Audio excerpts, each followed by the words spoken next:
آناء الليل ساجدا وقائما يحذر الآخرة ويرجو رحمة ربه قل هل يستوي الذين يعلمون والذين لا يعلمون إنما يتذكر أولو الألباب وقال الله سبحانه عز وجل إنما يخشى الله من عباده العلماء وقال الله سبحانه عز وجل ما كان لبشر أن يؤتيه الله الكتاب والحكم والنبوة ثم يقول للناس كونوا عبادا لي من دون الله ولكن كونوا ربانيين بما كنتم تعلمون الكتاب وبما كنتم تدرسون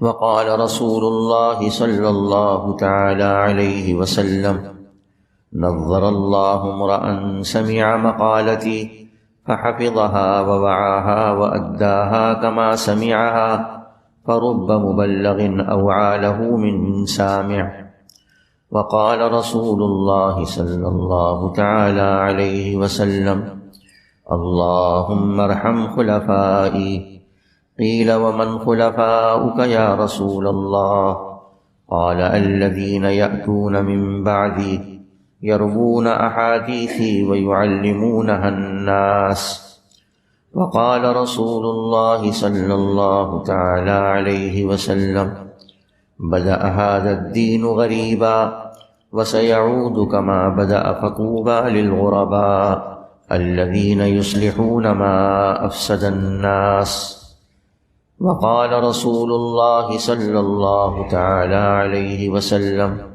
إن هذا الخير خزائن لتلك الخزائن مفاتيح فطوبى لعبد جعله الله مفتاحا للخير مغلاقا للشر وويل لعبد جعله الله مفتاحا للشر مغلاقا للخير أو كما قال صلى الله تعالى عليه وسلم۔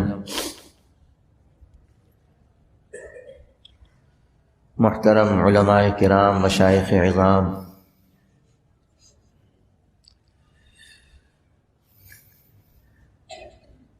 مجھے حیا اور شرم آ رہی ہے کہ آپ حضرات کے سامنے اوپر بیٹھ کر بات کروں آپ سے۔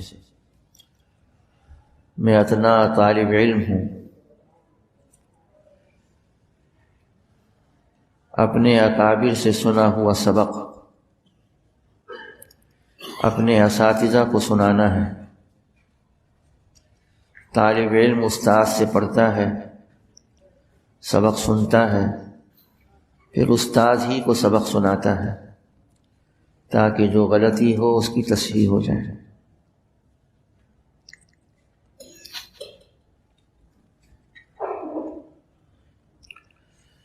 اللہ جل جلالہ عم نوالہ نے آپ حضرات کو علم الہی اور علم نبوت سے نوازا ہے۔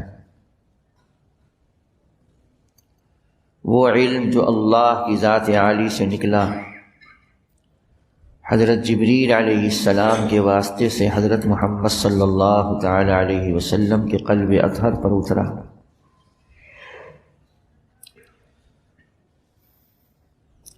وہ علم الہی جو قطعی اور یقینی ہے۔ دنیا کے جتنے علوم اور فنون ہیں وہ سب غیر قطعی، غیر یقینی ہیں، ظنی ہیں۔ اس کی بنیاد انسانوں کے تجربات ہیں، اس کی بنیاد انسانوں کے مشاہدات ہیں۔ تجربات بدلتے رہتے ہیں، مشاہدات کبھی صحیح ہوتے ہیں، کبھی غلط ہوتے ہیں۔ اللہ جل شانہ کے وعدے وہ اٹل ہیں۔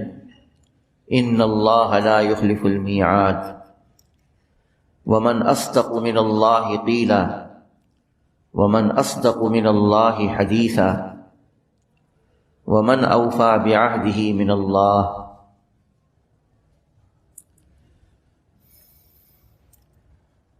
آپ حضرات علم الہی اور علم نبوت کے پڑھنے پڑھانے میں، علم الہی اور علم نبوت کے اندر صبح و شام دن رات آپ حضرات کا اشتغال ہے، سعادت مند ہیں، خوش نصیب ہیں کہ اللہ جل جلالہ نے سارے عالم میں سے آپ کو چنا، منتخب فرمایا قرآن و حدیث کے علوم کے لیے۔ قل ان الفضل بید اللہ یؤتیہ من یشاء، اللہ کا فضل اللہ جس کو چاہتا ہے دیتا ہے۔ یختص برحمتہ من یشاء، اللہ اپنی رحمت کے ساتھ جس کو چاہتا ہے مخصوص کر لیتا ہے۔ یوں تو ہر مادی نعمت بھی اللہ ہی کا فضل ہے، لیکن قرآن کریم نے جس کو فضل عظیم اور فضل کبیر قرار دیا وہ علم الہی اور علم نبوت ہے، وحی اور وحی کے علوم ہیں۔ وَأَنزَلَ اللَّهُ عَلَيْكَ الْكِتَابَ وَالْحِكْمَةَ وَعَلَّمَكَ مَا لَمْ تَكُنْ تَعْلَمْ وَكَانَ فَضْلُ اللَّهِ عَلَيْكَ عَظِيمًا۔ إِنَّ فَضْلَهُ كَانَ عَلَيْكَ كَبِيرًا وَلَوْ شِئْنَا لَنَذْهَبَنَّ بِالَّذِي أَوْحَيْنَا إِلَيْكَ ثُمَّ لَا تَجِدُ لَكَ بِهِ عَلَيْنَا وَكِيلًا إِلَّا رَحْمَةً مِّن رَّبِّكَ إِنَّ فَضْلَهُ كَانَ عَلَيْكَ كَبِيرًا۔ تو اللہ نے آپ حضرات کو فضل عظیم عطا فرمایا، فضل کبیر عطا فرمایا۔ قل بفضل اللہ وبرحمتہ فبذلک فلیفرحوا، پیارے محبوب صلی اللہ تعالی علیہ وسلم کہہ دیجئے کہ اللہ کے فضل اور اس کی مہربانی پر دل سے خوش ہونا چاہیے۔ یہ فرح شکر ہے، فرح بطر کی تو ممانعت ہے جس میں اکڑ ہو۔ حضرت موسیٰ علیہ السلام نے قارون کو فرمایا تھا لا تفرح ان اللہ لا يحب الفرحین، اکڑ مکڑ کی خوشی مت کرو، اللہ تعالیٰ اترانے والوں کو پسند نہیں کرتا۔ شکر میں گردن اللہ کے سامنے جھک جاتی ہے اور نعمت کی نسبت اللہ کی طرف ہوتی ہے۔ بغیر استحقاق کے اللہ تعالیٰ نے اتنی بڑی نعمت عطا فرمائی۔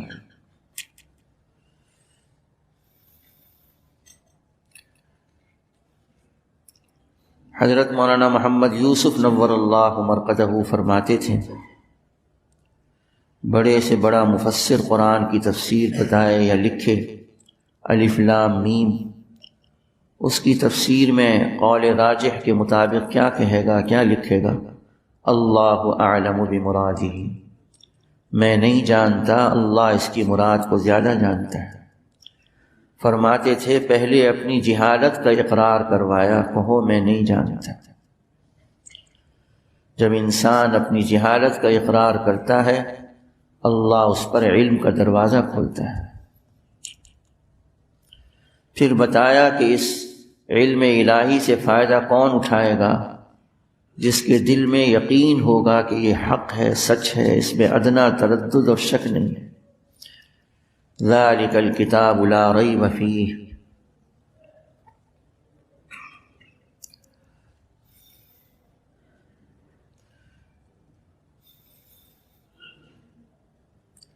اللہ جل جلالہ نے حضرت رسول پاک صلی اللہ تعالی علیہ وسلم کے مقاصد بعثت قرآن کریم میں 4 جگہ بتلائے ہیں۔ لقد من اللہ علی المؤمنین اذ بعث فیہم رسولا من انفسہم یتلو علیہم آیاتہ ویزکیہم ویعلمہم الکتاب والحکمہ۔ تلاوت آیات، تعلیم کتاب و حکمت اور تزکیہ نفوس۔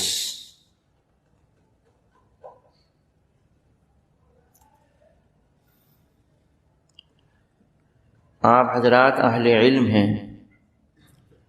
یتلو علیہم آیاتہ کی ضمیر جمع علیہم بتلاتی ہے کہ اللہ نے حضرت رسول پاک صلی اللہ تعالی علیہ وسلم کو بھیجا تھا تاکہ امت کو قرآن پڑھ پڑھ کر سنا کر امت کو اللہ کی طرف دعوت دیں۔ قرآن کریم کے نزول کا مقصد تعالیٰ نے خود بتلایا ہے، وَإِنَّهُ لَتَنزِيلُ رَبِّ الْعَالَمِينَ نَزَلَ بِهِ الرُّوحُ الْأَمِينُ عَلَى قَلْبِكَ لِتَكُونَ مِنَ الْمُنذِرِينَ بِلِسَانٍ عَرَبِيٍّ مُبِينٍ۔ قرآن آپ کے قلب مبارک پر اتارا انذار کے لیے، عالم کو چوکنا کرنے کے لیے، اللہ سے ڈرانے کے لیے، اللہ کی طرف دعوت دینے کے لیے۔ فذکر بالقرآن من یخاف وعید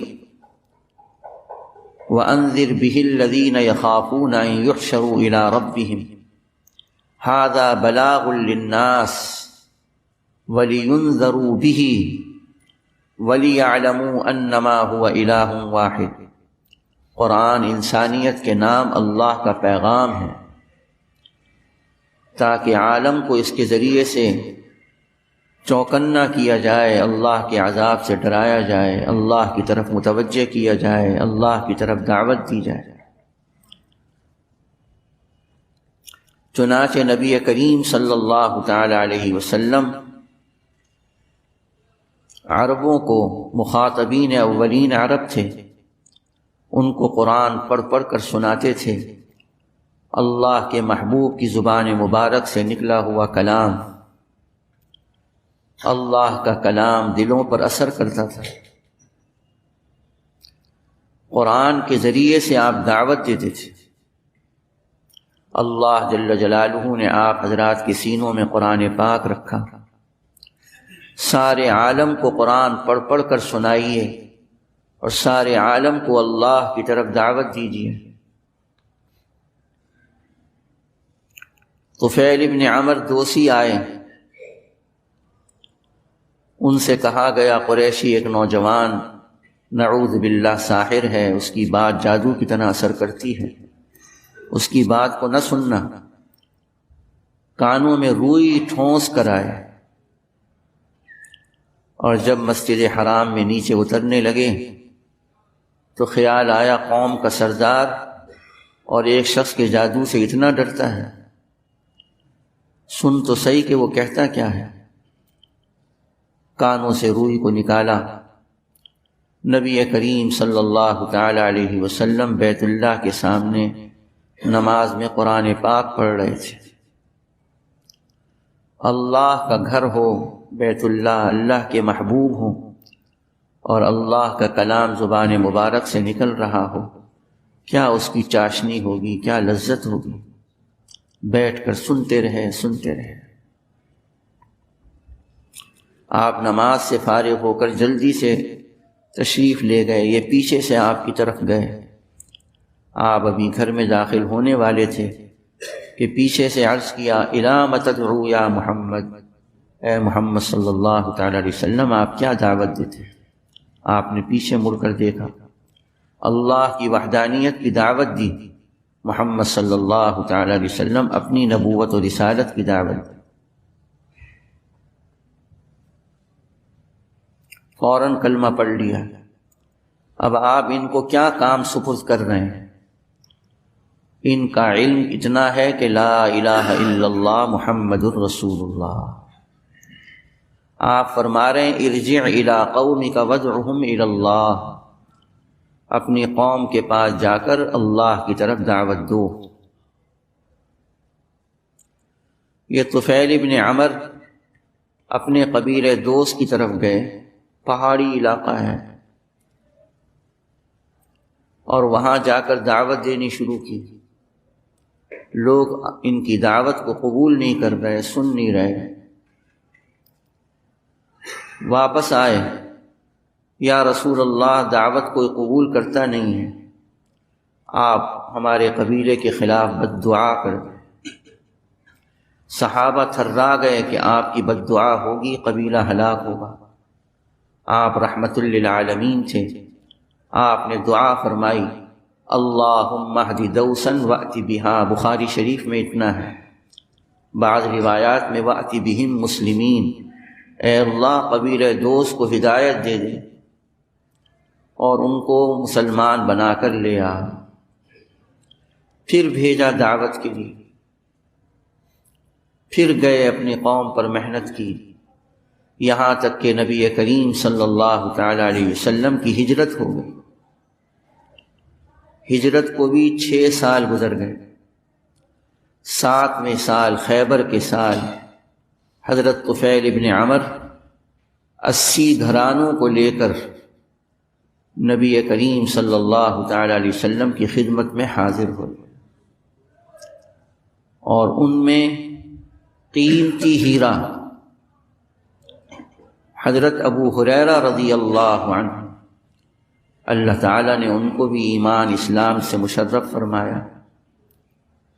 حضرت ابو ہریرہ رضی اللہ عنہ نبی کریم صلی اللہ تعالی علیہ وسلم کی صحبت میں رہ کر چند سال 5000 سے زیادہ حدیثوں کے حافظ بنے اور امت تک حدیثیں امت تک پہنچائیں، سید المحدثین بنے۔ الناس معادن کمعادن الذهب والفضہ، لوگوں کی مثال سونے چاندی کی کانوں کی طرح ہے۔ عوام کے اندر کتنا کچھ جواہرات، صلاحیتیں اور استعدادیں چھپی ہوئی ہیں، جب عوام پر محنت ہوتی ہے اور ماحول میں ان کو لایا جاتا ہے، ان کی صلاحیتیں اور استعدادیں اجاگر ہوتی ہیں، اور نہ معلوم ان میں سے کیسے کیسے لوگ دین کے پھیلانے کے لیے اپنی صلاحیتوں کو، استعدادوں کو قربان کرتے ہیں، صلاحیتوں کو، استعدادوں کو لگاتے ہیں۔ دعوت کی محنت کیا ہے؟ بے طلبوں میں بے غرض بن کر پھرنا تاکہ ان میں دین کی طلب آئے۔ آپ کی مسجد کے باہر، مدرسوں کے باہر کتنی بڑی تعداد عوام کی ہے، دکانوں میں، گلیوں میں، بازاروں میں، گھروں میں۔ ہمارے حضرت مفتی ولی حسن رحمۃ اللہ علیہ فرماتے تھے کہ میں ایک مرتبہ بس اسٹاپ پر کھڑا ہوا تھا،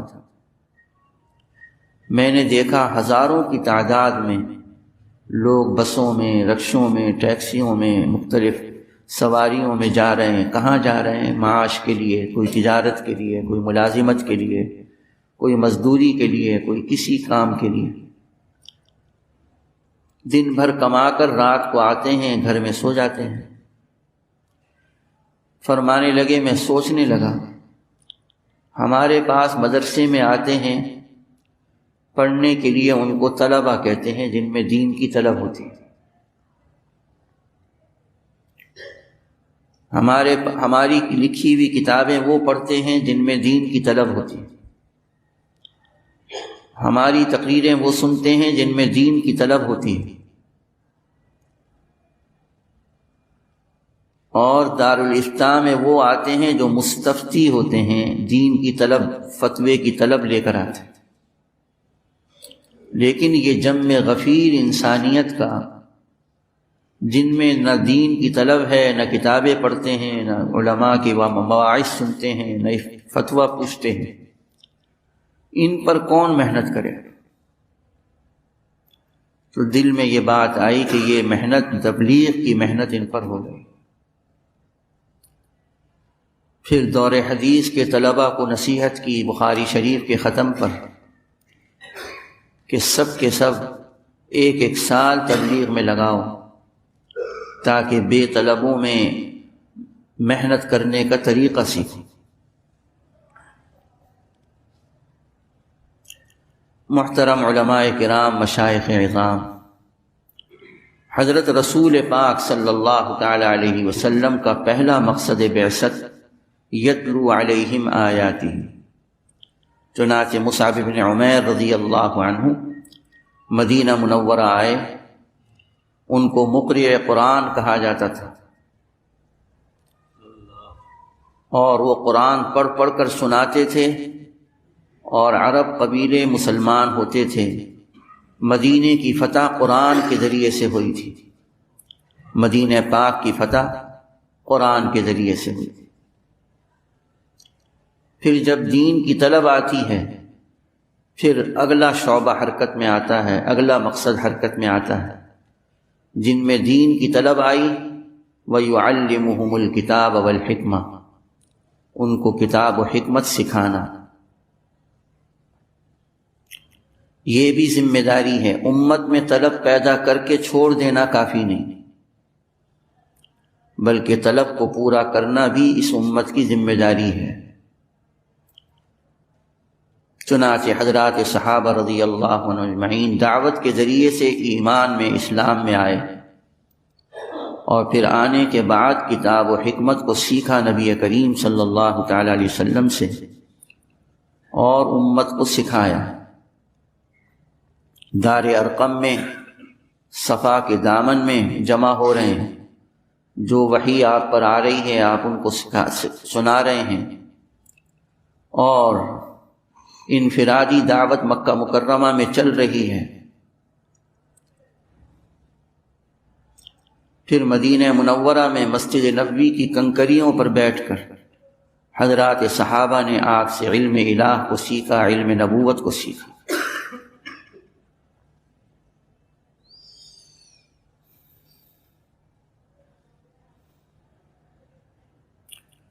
اس زمانے میں روم و فارس بڑے ترقی یافتہ ملک شمار ہوتے تھے، بڑے متمدن ملک شمار ہوتے تھے، ان کے علوم بہت ترقی پر تھے، لیکن اللہ نے ان کے علوم کو ایک آیت بلکہ آدھی آیت میں جمع فرمایا، یعلمون ظاہرا من الحیات الدنیا، یہ جانتے تو ہیں لیکن کیا جانتے ہیں؟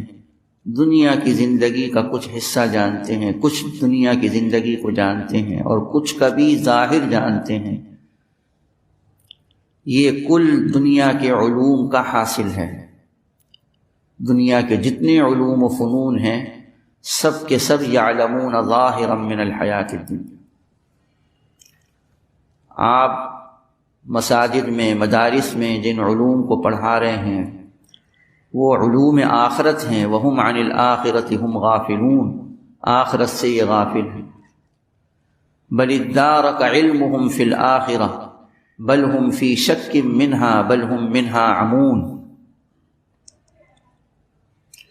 اب ایک طرف امت میں دین کی طلب پیدا کرنا، علم کی طلب پیدا کرنا امت میں پھر کر، اور دوسری طرف اس طلب کو پورا کرنا۔ لیکن یہ دعوت کس طریقے پر ہوگی؟ حضرت رسول پاک صلی اللہ تعالی علیہ وسلم اور تمام انبیاء علیہم السلام، ان کا نہج دعوت کا کیا تھا؟ آپ حضرات زیادہ جانتے ہیں۔ انبیاء علیہم السلام اس کا انتظار نہیں فرماتے تھے کہ لوگ آئیں، لوگوں کے پاس چل کر جاتے تھے۔ قرآن کریم میں اللہ تعالیٰ نے دعوت کو جتنا تفصیل سے بیان کیا، نماز کو بھی اتنا تفصیل سے بیان نہیں کیا۔ احادیث میں نماز کی تفصیل ہے، لیکن دعوت پر قرآن کریم نے جو تفصیل کھولی ہے، وَلَقَدْ أَرْسَلْنَا نُوحًا إِلَىٰ قَوْمِهِ فَلَبِثَ فِيهِمْ أَلْفَ سَنَةٍ إِلَّا 50 عاما، 950 سال دعوت دی نوح علیہ السلام۔ پورے سورہ نوح اللہ نے اتاری، اور حضرت نوح علیہ السلام نے دعا میں اللہ کے سامنے اپنی ساری دعوت کی کارگزاری رکھی۔ اس دعا کی کارگزاری سے اندازہ ہوتا ہے کہ نوح علیہ السلام نے اپنی قوم کو کیسے دعوت دی تھی۔ حق زندہ ہے، زندہ دو ٹانگوں پر چلتا ہے۔ حق عالم میں پھیلتا ہے دعوت اور دعا کے ذریعے سے۔ حق عالم میں چلتا ہے دعوت علی منہاج الانبیاء، اور اس کے بعد کی دعا۔ حضرت مولانا محمد یوسف نور اللہ مرقدہ فرماتے تھے، جب دعوت قربانی کے ساتھ چلتی ہے، جب دعوت قربانی کے ساتھ چلتی ہے، اس کے بعد کی دعا زمین آسمان کے نظام کو ہلا کر رکھ دیتی ہے۔ جب دعوت قربانی کے ساتھ چلتی ہے، اس کے بعد کی دعا زمین آسمان کے نظام کو ہلا کر رکھ دیتی ہے۔ فدعا ربہ انی مغلوب فانتصر، نوح علیہ السلام نے 950 سال کے بعد اتنی ہی دعا کی، آسمانوں کا نظام حرکت میں آیا، زمین کا نظام حرکت میں آ گیا۔ ایک داعی کی دعوت قربانی کے ساتھ چلی، اس کے بعد کی دعا نے آسمان زمین کے اندر ایک زبردست حرکت پیدا کر دی۔ ففتحنا ابواب السماء بماء منہمر وفجرنا الارض عیونا فالتقى الماء على امر قد قدر۔ اللہ کہتا ہے ہم نے آسمان کے دروازوں کو کھولا، پانی برسنا شروع ہوا، زمین کو پھاڑا، اس میں سے پانی کو جاری کیا، پانی نکلا، اکثریت غرق ہوئی، اقلیت ایمان والوں کی کامیاب ہوئی، نجات پا گئی۔ اور اللہ کہہ رہا ہے وَلَقَدْ نَادَانَا نوح، اس داعی کو دیکھو کہ نوح نے صرف ہم کو پکارا، ہمارے غیر کو نہیں پکارا۔ وَلَقَدْ نَادَانَا نوح، نوح نے ہمیں پکارا ہے، ہمارے غیر سے امید نہیں، ہمارے غیر کی طرف التفات نہیں، نوح نے صرف ہم کو پکارا۔ فَلَنِعْمَ الْمُجِيبُونَ، جو ہمیں پکارتا ہے ہم اس کی پکار کا کتنا اچھا جواب دیتے ہیں۔ فَنَجَّيْنَاهُ وَأَهْلَهُ مِنَ الْكَرْبِ الْعَظِيمِ وَجَعَلْنَا ذُرِّيَّتَهُ هُمُ الْبَاقِينَ وَتَرَكْنَا عَلَيْهِ فِي الْآخِرِينَ سَلَامٌ عَلَى نُوحٍ فِي الْعَالَمِينَ۔ اور اس امت کو بھی بتایا، رہبری کی، یہ نوح علیہ السلام کے ساتھ خاص نہیں ہے۔ اے امت محمدیہ، تم حضرت محمد صلی اللہ تعالی علیہ وسلم کی نیابت میں عالم کو اللہ کی طرف دعوت دو، اور اچھے طریقے سے دعوت دو، اخلاص کے ساتھ، تقوی کے ساتھ، توکل کے ساتھ، اور دعاؤں کے ساتھ، اللہ کی طرف توجہ کے ساتھ، اللہ کے دھیان کے ساتھ۔ جب تم دعوت دو گے اور دعا کرو گے، قربانیاں کرو گے صفات کے ساتھ، انا کذالک نجزی المحسنین، جو اچھے طریقے سے دین کا کام کریں گے ہم ان کو وہی بدلہ دیں گے جو نوح علیہ السلام کو دیا۔ اللہ کی طرف سے سلام آیا۔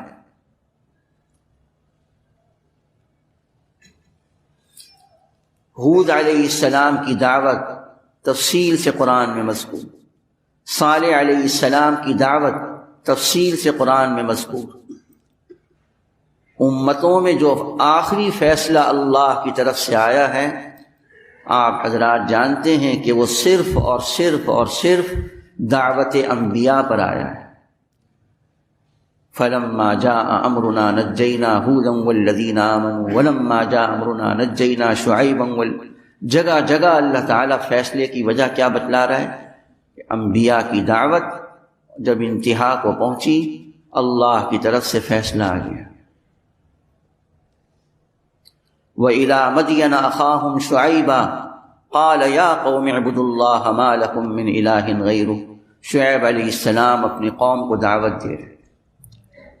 یہ طبقہ علماء کا، یہ تو انبیاء علیہ السلام کا وارث ہے۔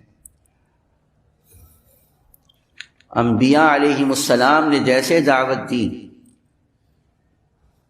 یہ سکھایا جا رہا ہے اس امت کو انبیاء کی طرح دعوت دینا۔ قال یا قوم اعبدوا اللہ ما لکم من الہ غیرہ ولا تنقصوا المکیال والمیزان انی اراکم بخیر وانی اخاف علیکم عذاب یوم محیط ویا قوم اوفوا المکیال والمیزان ولا تبخسوا الناس اشیاءهم ولا تعثوا فی الارض مفسدین بقیت اللہ خیر لکم ان کنتم مؤمنین وما انا علیکم بحفیظ۔ قوم کہہ رہی، آپ حضرات کے سامنے تو ترجمہ کرنے کی بھی ضرورت نہیں۔ قالوا یا شعیب اصلاتک تأمرک ان نترک ما یعبد آباؤنا او ان نفعل فی اموالنا ما نشاء انک لانت الحلیم الرشید، کہ کیوں ہمارے مالیات میں اور کاروبار میں تم مداخلت کرتے ہو، اپنی نماز کی حد تک رہو۔ شعیب علیہ السلام دعوت دیے جا رہے ہیں۔ وَيَا قَوْمِ لَا يَجْرِمَنَّكُمْ شِقَاقِي أَن يُصِيبَكُم مِّثْلُ مَا أَصَابَ قَوْمَ نُوحٍ أَوْ قَوْمَ هُودٍ أَوْ قَوْمَ صَالِحٍ وَمَا قَوْمُ لُوطٍ مِّنكُمْ بِبَعِيدٍ وَاسْتَغْفِرُوا رَبَّكُمْ ثُمَّ تُوبُوا إِلَيْهِ إِنَّ رَبِّي رَحِيمٌ وَدُودٌ۔ دیکھتے نہیں پچھلی قوموں کا کیا انجام ہوا، قوم لوط بھی زیادہ دور نہیں گزری۔ اے میری قوم استغفار کرو، توبہ کرو، میرا رب بڑا مہربان، بہت محبت کرنے والا ہے۔ قوم کہہ رہی یا شعیب ما نفقہ کثیرا مما تقول، جب دعوت دی جاتی ہے عوام کو، باتیں سننے کو ملتی ہیں، اس پر صبر اور اپنی دعوت کو جاری رکھنا یہ بتایا ہے، سکھایا ہے۔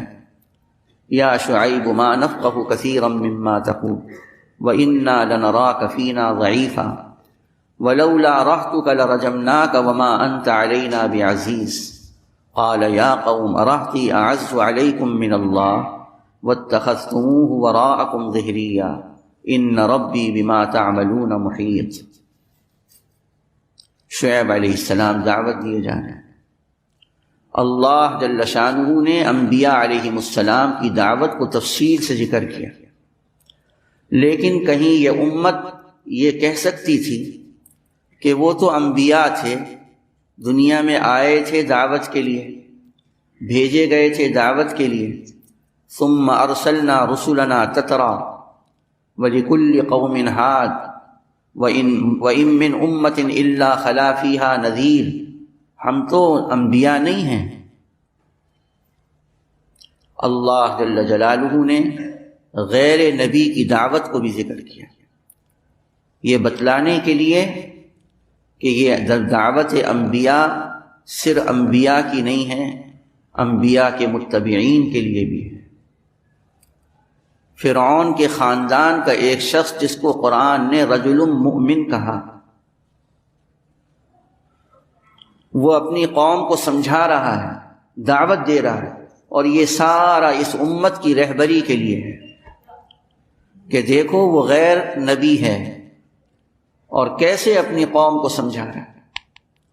2-2.5 صفحے قرآن کریم کے مومن آل فرعون کی دعوت کے اللہ نے قرآن میں ذکر کیے۔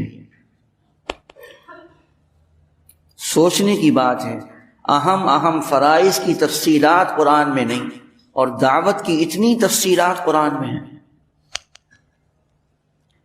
وقال رجل مؤمن من آل فرعون یکتم ایمانہ اتقتلون رجلا ان یقول ربی اللہ وقد جاءکم بالبینات من ربکم، آگے چل کر کہتا ہے یا قوم انما هذه الحیاۃ الدنیا متاع وان الآخرۃ ہی دار القرار۔ آگے کہتے ہیں یا قوم ما لی ادعوکم الی النجاة وتدعوننی الی النار تدعوننی لاکفر باللہ واشرک بہ ما لیس لی بہ علم وانا ادعوکم الی العزیز الغفار لا جرم ان ما تدعوننی الیہ لیس له دعوة فی الدنیا ولا فی الآخرہ وان مردنا الی اللہ وان المسرفین هم اصحاب النار۔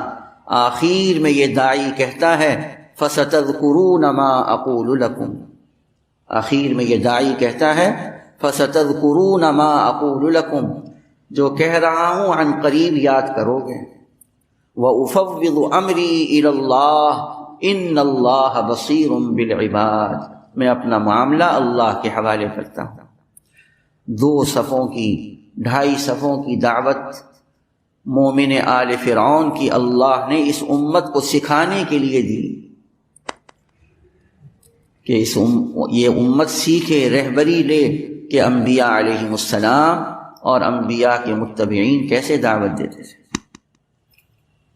اور صرف یہ نہیں کہ انسانوں کی دعوت کو اللہ نے قرآن میں ذکر کیا، جنات کی دعوت کو اللہ نے قرآن میں ذکر کیا۔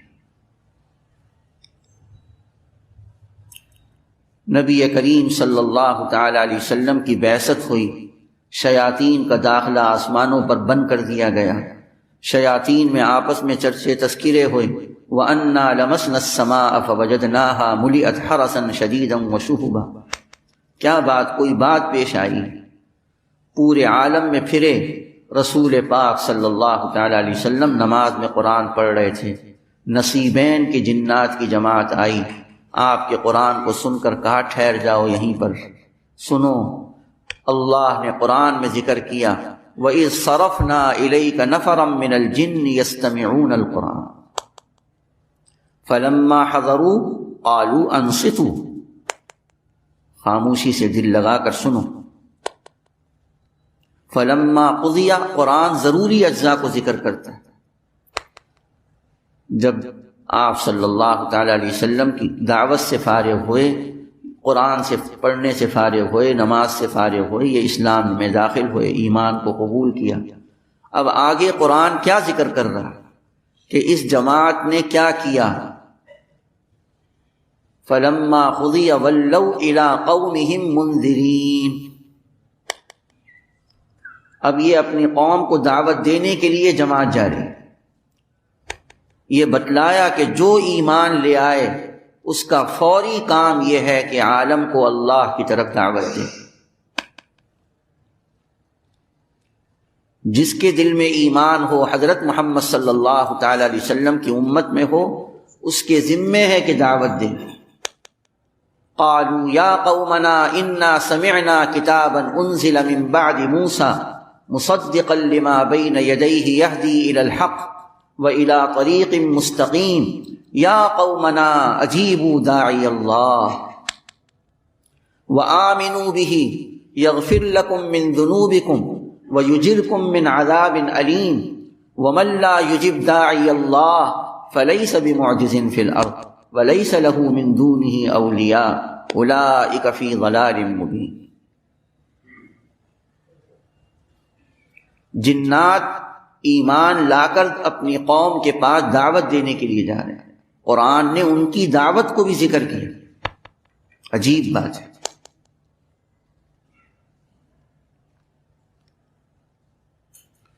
سلیمان علیہ السلام کے لیے اللہ تعالی نے سب چیزوں کو مسخر کیا تھا، حتیٰ کہ حاضری لیتے تھے پرندوں تک کی، حاضری لے رہے ہیں۔ وَتَفَقَّدَ الطَّيْرَ فَقَالَ مَا لِيَ لَا أَرَى الْهُدْهُدَ أَمْ كَانَ مِنَ الْغَائِبِينَ۔ جیسے ہمارے مدارس میں حاضری لی جاتی ہے، اساتذہ حاضری لیتے ہیں، فلاں طالب علم کیوں نہیں آیا، مجھے ہدہد نظر نہیں آ رہا۔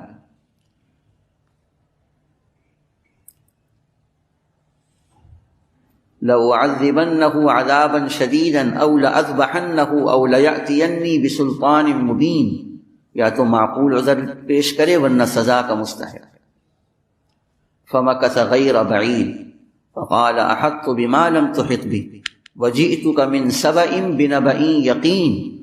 اب وہ ہدہد ایک پرندہ ہے، انسان نہیں ہے، جنات میں سے نہیں ہے، ایک پرندہ ہے، لیکن اللہ کے ساتھ جو شرک کیا جا رہا ہے، اللہ کے غیر کو صورت کو سجدہ کیا جا رہا ہے، وہ حیران ہے کہ آسمان و زمین کا بنانے والا اللہ، چاند سورج کا بنانے والا اللہ، یہ ملکہ سبا اور قوم سبا یہ کیسے سورج کی پرستش کر رہے ہیں۔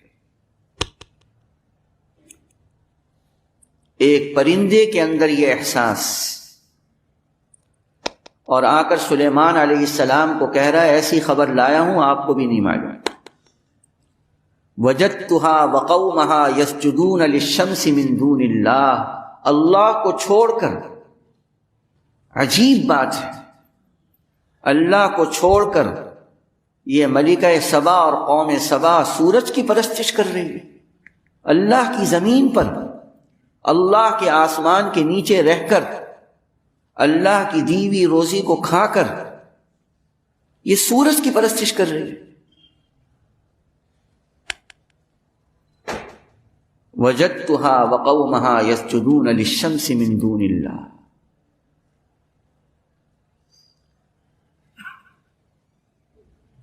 اب یہ بیچارہ کچھ کر نہیں سکتا ہدہد پرندہ، لیکن کیا کر سکتا تھا؟ سلیمان علیہ السلام نبی ہیں اور اللہ جل شانہ نے ان کو اختیار دیا ہے، تو جو اہل ہیں ان کو آ کر بتا رہا ہے خبر کہ کچھ کیجیے.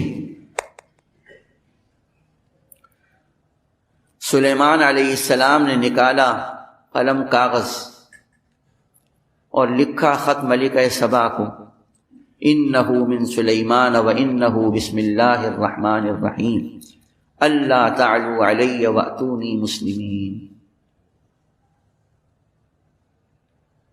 یہاں تک بھی اللہ نے بتلا دیا کہ ایک عام آدمی ہے، اس کو کلمہ نہیں آتا، نماز نہیں آتا، آ کر کے ہے وہ استعداد اور صلاحیت والوں کو آ کر کے ہے آئیے ہمارے گاؤں میں، آئیے ہماری بستی میں. لوگ نماز نہیں پڑھتے، لوگوں کو کلمہ نہیں آتا، لوگوں کو دین کی باتیں معلوم نہیں. میں آپ کو اپنے گاؤں میں لے جاؤں گا، آپ میرے گاؤں والوں کو سمجھا دو، مجھے بھی کلمہ نماز سکھا دو. کہ جن کے اندر دعوت دینے کی صلاحیت استعداد نہیں، ان کے بھی ذمے ہے کہ دعوت دینے والوں کا انتظام کرے اور دعوت دینے والوں کو، اہل علم کو ان کے پاس لے کر جائے.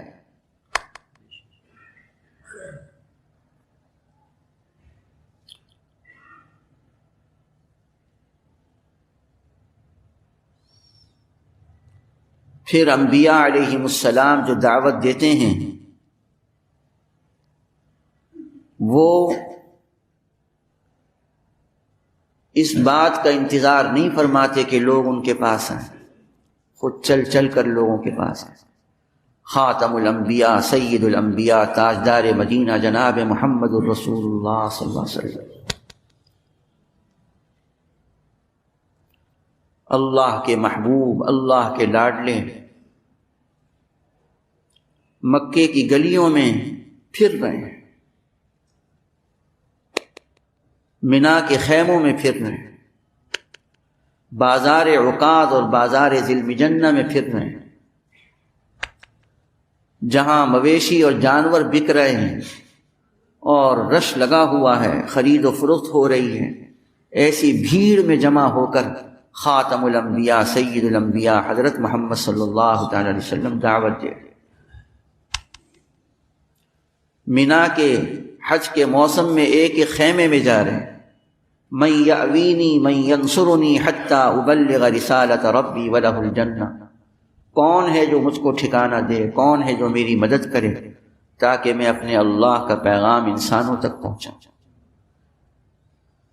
خیمے والے آپ کو دھکا دے رہے ہیں، خیمے سے نکال رہے ہیں. اللہ دیکھ رہا ہے اللہ کے محبوب پر کیا گزر رہی ہے. دوسرے خیمے میں جاتے ہیں، بے کسی بے بسی کے عالم میں. کبھی حضرت ابو بکر صدیق رضی اللہ عنہ آپ کے ساتھ ہیں، کبھی آپ کے چچا عباس اس وقت تک ایمان نہیں لائے تھے لیکن کبھی ساتھ ہو جاتے تھے.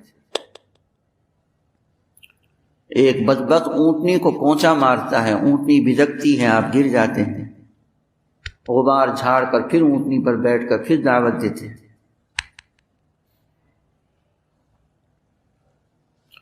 کبھی کسی قبیلے کے پاس جا کر دعوت دی، کہا کہ بہت اچھی بات آپ کر رہے ہیں، بس ہمارا سردار آ جائے.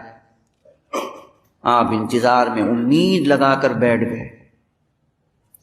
قوم کا سردار آیا، کہا کس کو اپنے پاس بٹھایا ہے؟ جس کی قوم اس کا ساتھ نہیں دے رہی اور جس کو اگر ٹھکانہ دیا تو سارے قبائل عرب تم سے جنگ کریں گے. آپ کی جو امید تھی وہ بھی ٹوٹ گئی. پھر آپ اٹھ کر چلے گئے.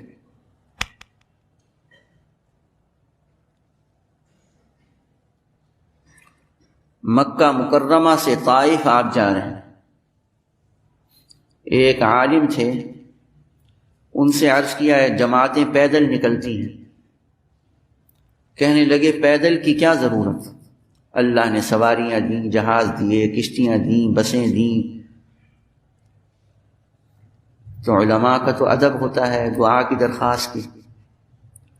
پھر ان سے عرض کیا حضرت ایک طالب علمانہ سوال ہے. رسول کریم صلی اللہ تعالی علیہ وسلم مکہ مکرمہ سے طائف پیدل کیوں گئے تھے؟ اس زمانے کی سواریاں تو موجود تھیں. کہنے لگے اچھا آپ لوگ سنت کا اتباع کرتے ہیں پیدل چلنے سے. عرض کیا حضرت اس محنت میں محمد صلی اللہ تعالی علیہ وسلم کی نقل اتارنے کی کوشش کی جاتی ہے. اللہ کے محبوب ہیں، اللہ کو اپنے محبوب کی ہر ادا پسند ہے. جب ہم اللہ کے محبوب کی نقل اتاریں گے اللہ ہمیں اپنا محبوب بنائے گا اور رحم کھا کر اللہ فیصلہ فرما دے گا. قل ان کنتم تحبون اللہ فاتبعونی یحببکم اللہ ویغفر لکم ذنوبکم.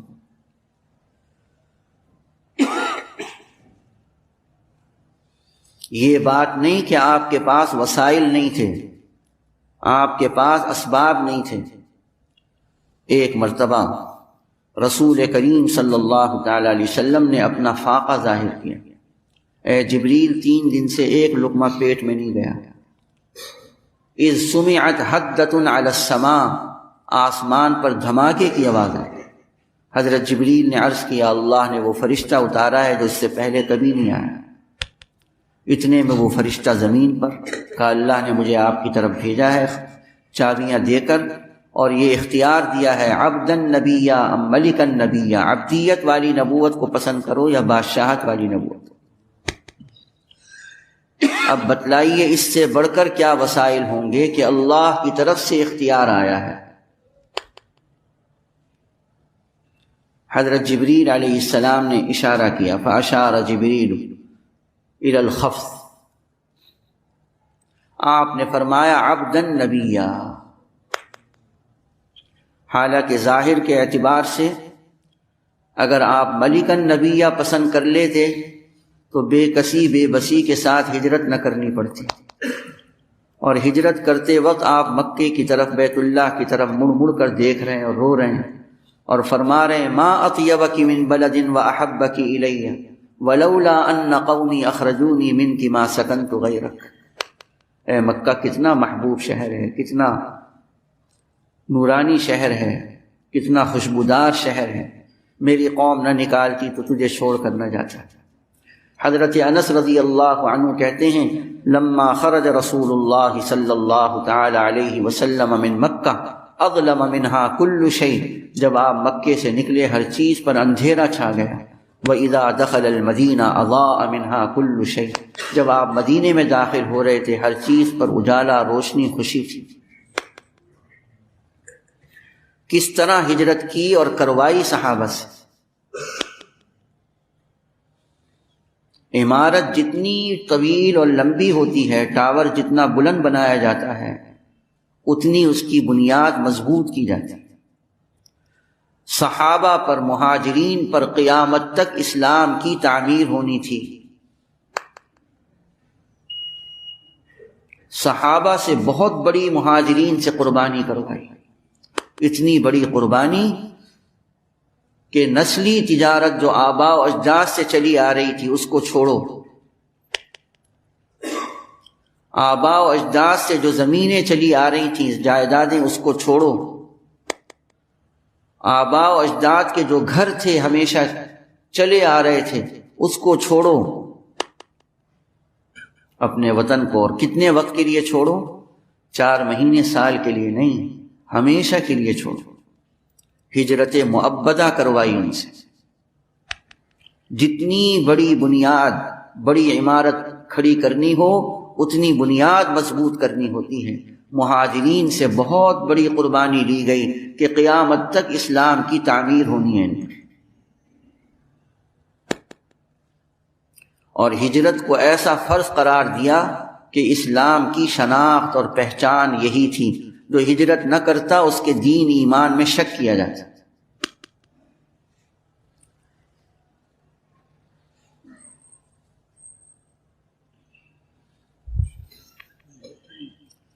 حضرت رسول پاک صلی اللہ تعالی علیہ وسلم نے اور انبیاء علیہم السلام نے کس نہج پر محنت کی؟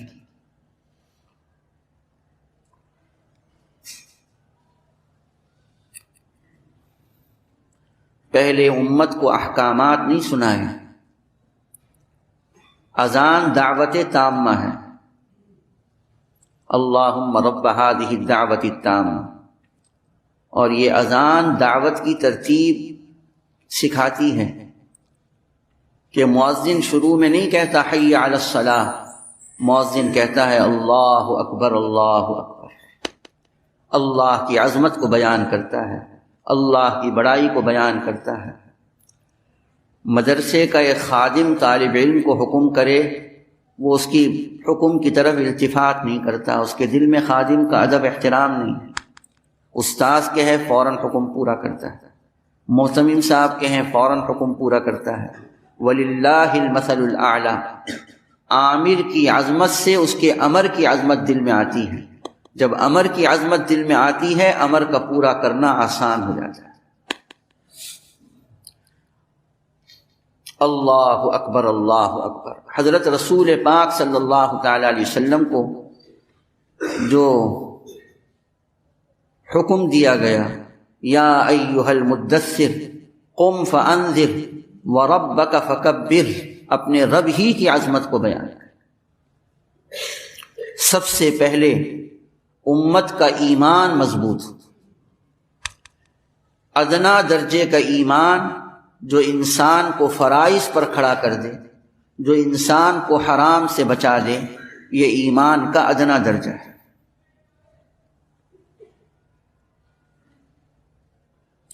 انسان دین پر اتنا چلتا ہے جتنا ایمان میں قوت طاقت ہوتی ہے۔ جانتا تو ہر ایک ہے کہ نماز پڑھنا فرض ہے، اس کے پاس علم نہیں، لیکن کتنے نماز پڑھ رہے ہیں؟ جانتا ہر ایک ہے کہ سود حرام ہے، کتنے لوگ سود سے بچ رہے ہیں؟ جانتا ہر ایک ہے کہ جھوٹ بولنا حرام ہے، کتنے جھوٹ سے بچ رہے ہیں؟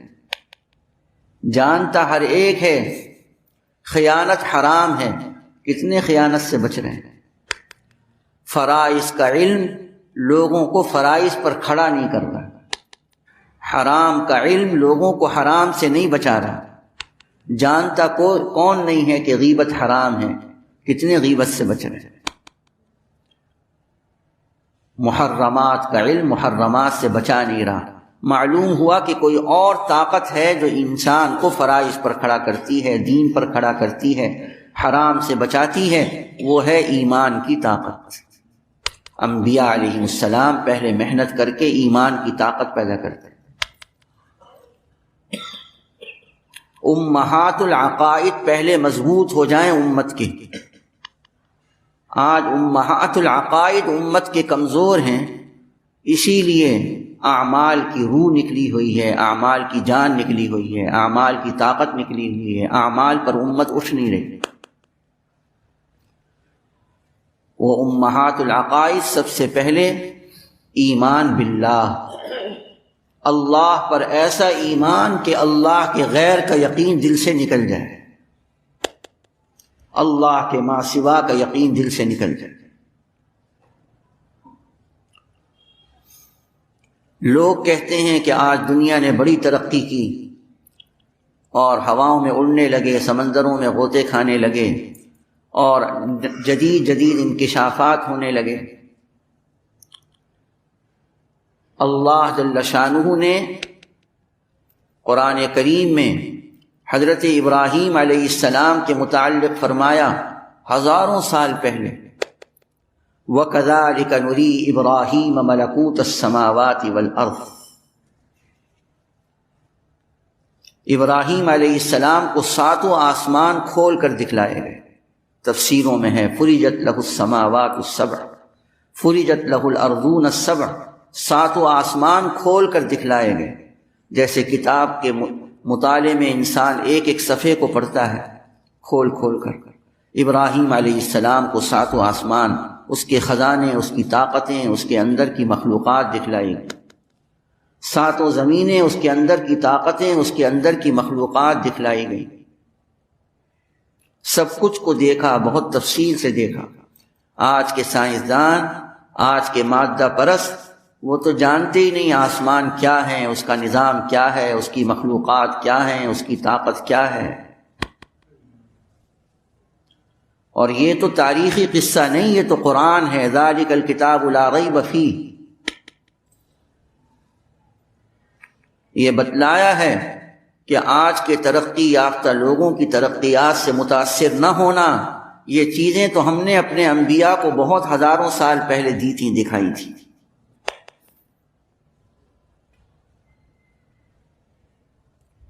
حضرت سلیمان علیہ السلام نے ایک دعا کی، رب اغفر لی وہب لی ملکا لا ينبغی لأحد من بعدی انک انت الوہاب، اے اللہ ایسا ملک دے جو کسی کو ایسا ملک نہ ملے، آپ تو بڑے عطا کرنے والے ہیں۔ اس پر اللہ نے کیا دیا؟ صرف ایک سطر کی دعا،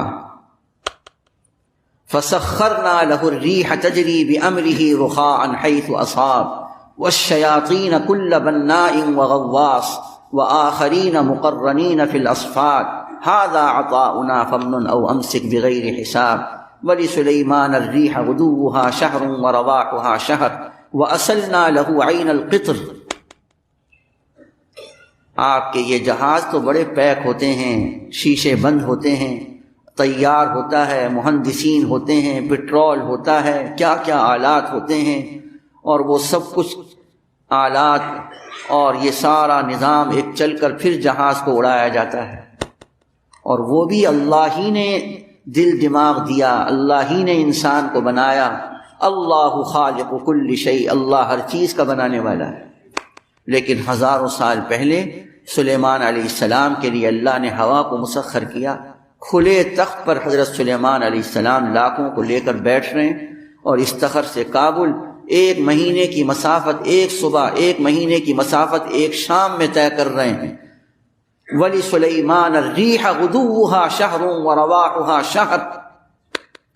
آج کی ترقی ہے یا وہ ترقی تھی؟ اگر اس کو ترقی سمجھتے ہیں تو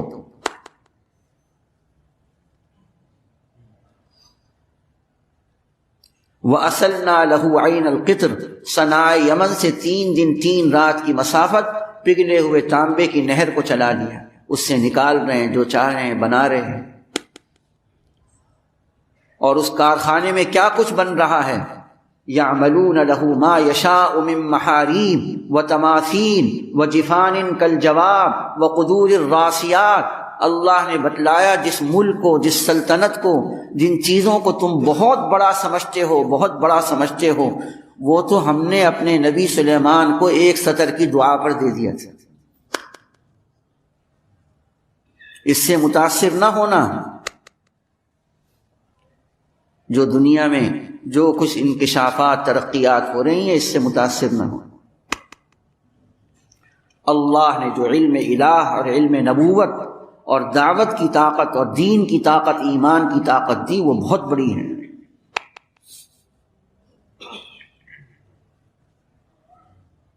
تو سب سے پہلے اللہ پر ایمان دلوں کے اندر مضبوط ہو۔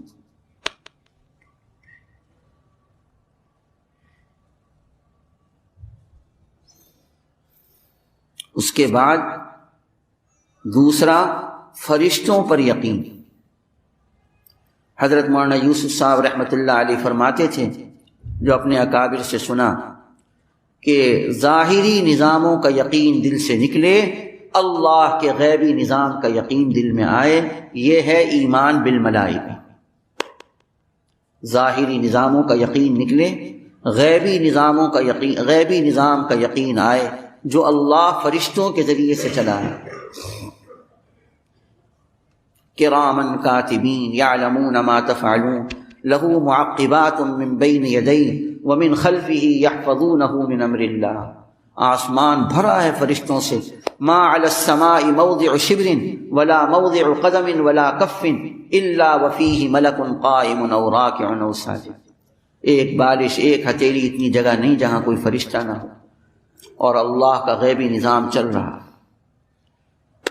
لا يحدث شيء في الارض حتى يقضى في السماء، زمین میں اس وقت تک کچھ نہیں ہوتا جب تک کہ اس کا فیصلہ آسمانوں پر نہ ہو۔ ظاہری نظاموں کا یقین نکلے، اللہ کے غیبی نظام کا یقین دل میں آئے، اور ایمان بالملائکہ کے بعد ایمان بالکتب، دنیا کے علوم و فنون کا یقین نکلے، اللہ والے علم کا یقین دل میں آئے کہ دنیا کے علوم و فنون اس میں چیزوں کی تاثیرات بتلائی، اللہ والے علم میں اعمال کی تاثیر بتلائی۔ دنیا کے علوم و فنون میں چیزوں کی طاقت بتلائی، اللہ والے علم میں حضرت محمد صلی اللہ تعالی علیہ وسلم کے اعمال کی طاقت بتلائی، دعا کی طاقت بتلائی، تسبیح کی طاقت بتلائی۔ لوگ کہتے ہیں صرف تسبیح سے کیا ہوگا؟ فلولا انہ کان من المسبحین للبث فی بطنہ الی یوم یبعثون، اگر حضرت یونس علیہ السلام تسبیح نہ پڑھتے قیامت تک مچھلی کے پیٹ میں رہتے۔ یہ تسبیح کی تاثیر اور طاقت ہے، صرف تسبیح کو قرآن نے ذکر کیا۔ فنادى في الظلمات ان لا الہ الا انت سبحانک انی کنت من الظالمین فاستجبنا له ونجیناہ من الغم وکذلک ننجی المؤمنین۔ صرف اور صرف تسبیح کی طاقت بس۔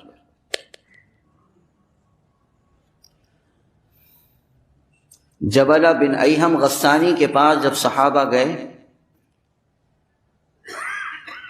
اور وہاں جا کر اس کے محل میں پڑھا لا الہ الا اللہ واللہ اکبر، تو اس کا محل یوں ہلنے لگا۔ یہ ہے لا الہ الا اللہ کی طاقت، اللہ اکبر کی طاقت۔ کہنے لگا کہ جب تم یہ پڑھتے ہو تمہارے گھر بھی ایسے ہی ہلتے ہیں جیسے تم نے میرے محل کو ہلایا؟ کہا نہیں۔ کہا وددت کلما قلتموها نفضت غرفکم کما نفضت غرفتی هذه، میری تو تمنا یہ ہے کہ جب بھی تم اس کو پڑھو تمہارے گھر بھی ایسے ہل جاتے جیسا کہ تم نے آج میرے محل کو ہلایا۔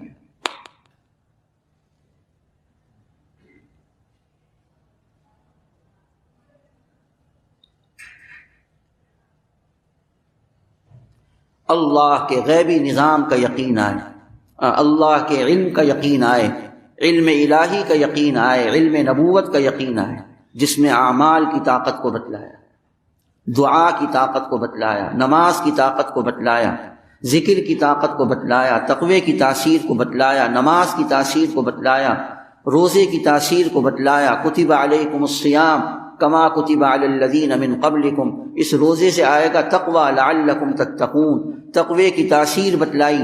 ومن یتق اللہ یجعل لہ مخرجا ویرزقہ من حیث لا یحتسب۔ حضرت خبیب رضی اللہ عنہ بند کمرے میں ہیں، قید ہیں، انگور کا خوشہ ہاتھ میں ہے۔ قید کرنے والے کی بیوی کہتی ہے خدا کی قسم خبیب جیسا قیدی نہیں دیکھا، بند کمرے میں تھے، اللہ کی قسم پورے مکے میں ایک انگور کا دانہ نہیں تھا اور خبیب بند کمرے میں انگور کھا رہے تھے۔ غزوہ سیف البحر میں رمى البحر دابة يقال لها عنبر، ایک بہت بڑی مچھلی جس کو عنبر کہا جاتا تھا سمندر نے پھینکی۔ پہلے تو ایک ایک کھجور کھا رہے تھے، پھر کھجور کی بھی قدر اس وقت پتہ چلی جب وہ بھی ختم ہو گئی، گٹلیاں چوس رہے تھے۔ پھر اللہ کی طرف سے روزی کا انتظام ہوا، ایک روایت کے مطابق 18 دن تک اور ایک روایت کے مطابق 1 مہینے تک 300 صحابہ نے اس کے گوشت کو کھایا اور 13 صحابہ اس کی آنکھ کے حلقے میں داخل ہو گئے، اور گوشت کا کچھ حصہ حضرت محمد صلی اللہ علیہ وسلم کی خدمت میں بھی لے کر آئے۔ وَمَن يَتَّقِ اللَّهَ يَجْعَل لَّهُ مَخْرَجًا وَيَرْزُقْهُ مِنْ حَيْثُ لَا يَحْتَسِبُ۔ قضاء حاجت کے لیے گئے حضرت مقداد رضی اللہ عنہ، اور چوہا اپنے سوراخ سے اشرفی لے کر آ رہا ہے اور حضرت مقداد کے سامنے لا کر ڈال رہا ہے۔ حالانکہ چوہے کا مزاج کیا ہے، باہر کی چیز اپنے بل میں لے کر جاتا ہے، اور حضرت مقداد کے لیے بل کی اشرفیاں لے کر ان کے سامنے ڈال رہا ہے۔ دوسری اشرفی، تیسری اشرفی، 18 اشرفیاں لا کر ڈال دی۔ وَمَن يَتَّقِ اللَّهَ يَجْعَل لَّهُ مَخْرَجًا وَيَرْزُقْهُ مِنْ حَيْثُ لَا يَحْتَسِبُ۔ حسن بن سفیان رحمۃ اللہ علیہ اور ان کے 2 ساتھی حدیث کی تلاش میں نکلے، ملکوں کا سفر کر رہے ہیں، ایک ملک سے دوسرے ملک، اپنی جان اپنا مال لے کر پھر رہے ہیں، جہاں جہاں حدیثیں مل رہی ہیں وہاں وہاں جا رہے ہیں، حتیٰ کہ جو نفقہ تھا وہ ختم ہو گیا۔ ایک دن کا فاقہ، 2 دن کا فاقہ، 3 دن کا فاقہ۔ اب آپس میں بیٹھے اور بیٹھ کر سوچنے لگے کہ 3 دن کا فاقہ آ گیا، اب کیا کریں؟ قرآن و حدیث کی روشنی میں کیا رہبری ملتی ہے؟ علم الہ والے، علم نبوت والے تو کہیں کچھ نہیں دیکھتے، وہ تو دیکھتے ہیں قرآن ہمارا رہبر ہے، حدیث ہماری رہبر ہے، صحابہ ہمارے رہبر ہیں، ان کی زندگی ہماری رہبر ہے، اس میں دیکھیں کیا ہے۔ کہا 3 دن کے فاقے کے بعد سوال کرنا جائز ہے۔ اب کوئی سوال کرنے کو تیار نہیں کہ آج تک ہم نے مخلوق سے سوال نہیں کیا۔ قرآن دازی ہوئی، قرآن حسن بن سفیان رحمۃ اللہ علیہ کے نام نکل آیا، کہ اب تو آپ کو جانا ہوگا۔ چنانچہ حسن بن سفیان نکلے، دل میں سوچ رہے ہیں یہ ہاتھ کبھی اللہ کے غیر کے سامنے نہیں پھیلا تھا، کیسے سوال کریں؟ یا ایھا الناس انتم الفقراء الی اللہ، ساری دنیا کے انسان سب فقیر ہیں، محتاج ہیں۔ واللہ هو الغنی الحمید، اللہ غنی ہے، بے نیاز ہے۔ کبھی کسی مسجد کے باہر دیکھا کہ ایک فقیر اپنے جیسے فقیر کے سامنے ہاتھ پھیلا رہا ہے؟ حسن بن سفیان نے دل میں سوچا کہ طے تو یہ ہوا ہے کہ سوال کرو، یہ تو طے نہیں ہوا مخلوق سے کرو کہ خالق سے کرو۔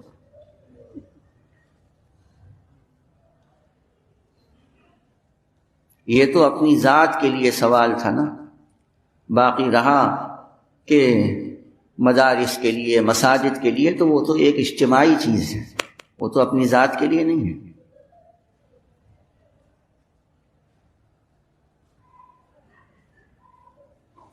تو طے کیا کہ میں تو غنی سے ہی سوال کروں گا۔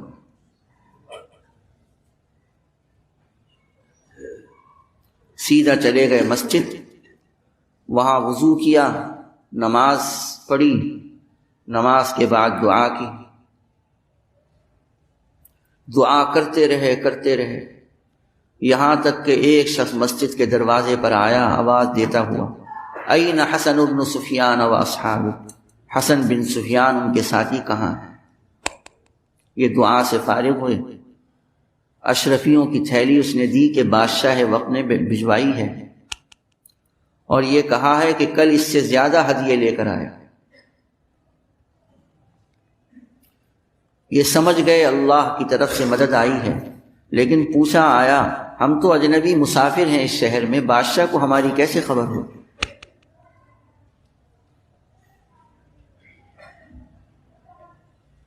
کہا میں وہاں پر محل میں سوتا ہوں، بادشاہ میرے پاس آیا، اس کی کمر سے خون نکل رہا تھا، اور اس نے کہا میں سو رہا تھا تو میں نے دیکھا آسمان زمین کے درمیان ایک مجسمہ، اور میری طرف خنجر کر کے کہتا ہے ادرک حسن بن سفیان و اصحابہ قبل ان یموتوا، حسن بن سفیان ان کے ساتھیوں کی خبر لو اس سے پہلے کہ وہ مر جائیں۔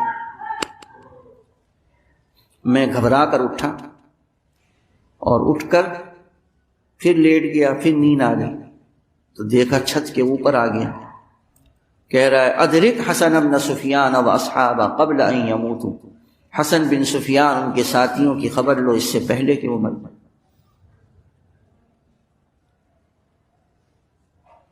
پھر میں اٹھا گھبرا کر، کوئی نظر نہ آیا، پھر لیٹ گیا، آخر وہ میرے پاس آ گیا اور کمر میں خنجر مارا اور خون نکلا۔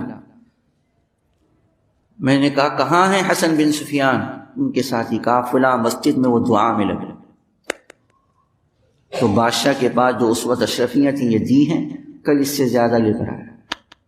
یہ اپنے ساتھیوں کے پاس گئے، کہا کل ہماری پورے شہر میں شہرت ہو جائے گی، راتوں رات نکل جاؤ اس شہر سے۔ راتوں رات نکل گئے۔ دوسرے دن بادشاہ آیا، حسن بن سفیان ان کے ساتھی تو رخصت ہو چکے تھے، روانہ ہو چکے تھے۔ بادشاہ نے کہا جو خزانے سے نکل گیا وہ واپس نہیں جائے گا، اسی پیسوں سے مدرسہ تعمیر کرو، مسجد تعمیر کرو۔ اللہ نے ان کی اس قربانی پر علم کا مرکز قائم کرایا۔ علم الہ، علم نبوت میں دعا، نماز کی طاقت، ذکر کی طاقت، تسبیح کی طاقت کو بتلایا۔ لوگ کہتے ہیں خالی کلمہ نماز سے کیا ہوگا؟ بنی اسرائیل شکایت کر رہے موسیٰ علیہ السلام سے، اوذینا من قبل ان تأتینا ومن بعد ما جئتنا، آپ کے اوپر ایمان لانے کے بعد بھی ستائے جا رہے ہیں، پہلے بھی ستائے جا رہے تھے۔ عجیب بات ہے کہ موسیٰ علیہ السلام حل کیا بتلا رہے ہیں، اس حل کا اور اس مشکل کا کوئی جوڑ نظر نہیں آتا۔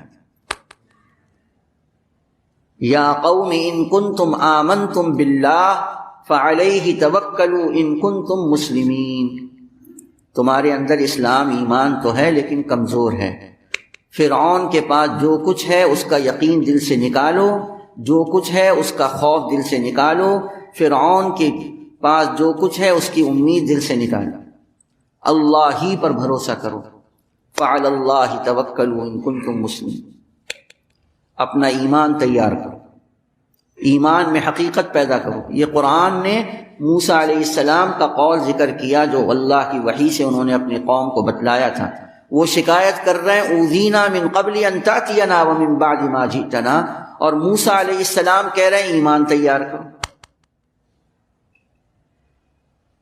اور دوسرا حل وَجَعَلُوا بُيُوتَكُمْ قِبْلَةً وَأَقِيمُوا الصَّلَاةَ، فرعون مسجد بنانے کی اجازت نہیں دیتا، اپنے گھروں کو قبلہ رخ کر کے نمازوں کو قائم کرو، نمازوں میں حقیقت پیدا کرو۔ یہ ہے کلمہ نماز۔ جب بنی اسرائیل کے ایمان میں حقیقت آ گئی اور بنی اسرائیل کی نمازوں میں حقیقت آ گئی، اللہ نے پورے ملک کے نظام کو اپنی قدرت سے پلٹ کر دکھلا دیا۔ بنی اسرائیل جن کو غلام بنا رکھا تھا، اللہ نے پہلے ارادہ ظاہر فرمایا وَنُرِيدُ أَن نَّمُنَّ عَلَى الَّذِينَ اسْتُضْعِفُوا فِي الْأَرْضِ وَنَجْعَلَهُمْ أَئِمَّةً وَنَجْعَلَهُمُ الْوَارِثِينَ وَنُمَكِّنَ لَهُمْ فِي الْأَرْضِ وَنُرِيَ فِرْعَوْنَ وَهَامَانَ وَجُنُودَهُمَا مِنْهُمْ مَا كَانُوا يَحْذَرُونَ۔ یہی چیزیں آج مسلمان چاہ رہے ہیں، قوت مل جائے، امامت دنیا آخرت دنیا کی ملے، اور دنیا کے خزانے ملیں، تمکین فی الارض ملے، دشمن خائب و خاسر نامراد ہوں۔ اللہ نے یہ کیسے دی؟ موسیٰ علیہ السلام کو داعی بنا کر بھیجا بنی اسرائیل کی طرف، بنی اسرائیل پر محنت کی، ایمان کی اور نماز کی۔ اللہ نے سارے نظام کو اپنی قدرت سے پلٹ کر دکھلایا، ان کو فرعونیوں کی غلامی سے نکالا اور سارے خزانوں کا مالک وارث بنی اسرائیل کو بنایا۔ وَأَوْرَثْنَا الْقَوْمَ الَّذِينَ كَانُوا يَسْتَضْعَفُونَ مَشَارِقَ الْأَرْضِ وَمَغَارِبَهَا الَّتِي بَارَكْنَا فِيهَا۔ اللہ کہتا ہے ہماری طاقت و قدرت کو پہچانو، ہم کون ہیں۔ قسم پرس قوم بنی اسرائیل کو فرعونیوں کے سارے خزانوں کا مالک ہم نے بنایا۔ کم ترکوا من جنات وعیون وزروع ومقام کریم ونعمت کانوا فیہا فاکہین کذالک وأورثناہا قوما آخرین۔ تو ایمان بالکتب کیا ہے؟ انسانی علوم کا یقین دل سے نکلے، اللہ والے علم کا یقین دل میں آئے، اور ایمان بالانبیاء کہ یقین ہو کہ انسان کو جو عزت اور شخصیت ملے گی وہ انبیاء علیہم السلام کے رنگ میں رنگنے سے ملے گی۔ شخصیت کس کی تھی؟ حضرت موسیٰ علیہ السلام کی، حضرت عیسیٰ علیہ السلام کی، خاتم الانبیاء سید الانبیاء تاجدار مدینہ جناب محمد الرسول اللہ صلی اللہ علیہ وسلم کی۔ فرعون، حامان، قارون، نمرود، قیصر و کسریٰ کی شخصیت نہیں تھی، شخصیت تو حضرت محمد صلی اللہ علیہ وسلم کی تھی۔ جو عزت و شخصیت چاہتا ہو وہ حضرت محمد صلی اللہ علیہ وسلم کے رنگ میں رنگ جائے۔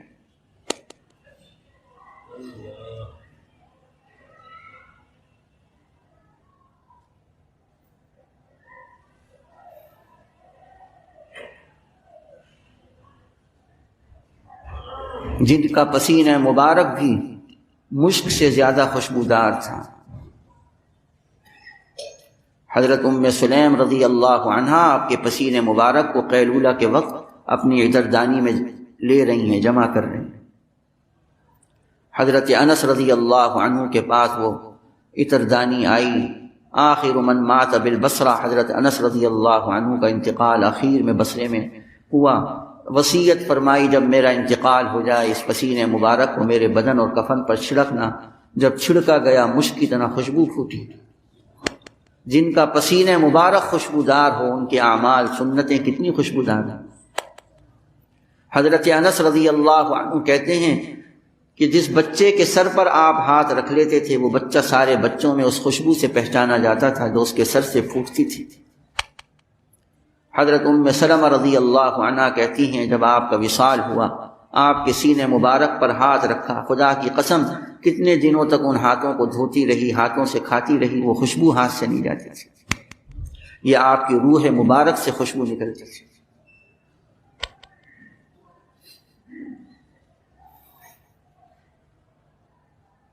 ایمان بالیوم الآخر، سارے زمانوں کا یقین نکلے، سارے دنوں کا یقین نکلے۔ آج کا دن یقینی نہیں، آج کی رات یقینی نہیں، آخرت کا دن یقینی ہے۔ ربنا انک جامع الناس لیوم لا ریب فیہ، تمام زمانوں کا یقین نکلے، آخرت کے دن کا یقین آئے کہ وہ حق ہے، سچ ہے، ہر ایک پر آئے گا۔ ایمان بالقدر، تدبیروں کا یقین نکلے، تقدیر کا یقین دل میں آئے۔ تدبیروں سے نہیں ہوتا، اللہ کے لکھے ہونے سے ہوتا ہے۔ تدبیر شریعت کے مطابق کریں، چاہے چلے نہ چلے، ہوگا اللہ کی تقدیر سے۔ یہ امہات العقائد پہلے دل میں جڑ پکڑ جائیں، اتنے اس کے تذکرے ہوں، اتنے اس کو بولا جائے، اتنا اس کو سنا جائے کہ دل میں اس کا یقین جتنا پختہ ہوگا، ساری شریعت پر عمل کرنا، اعمال کا اختیار کرنا، دین پر چلنا، مامورات پر عمل کرنا، منہیات سے بچنا آسان ہو جائے گا۔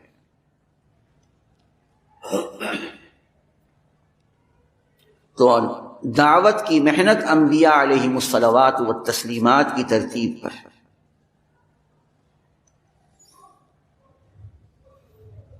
لوگوں کو غفلت کے ماحول سے نکال کر مسجد میں لانا،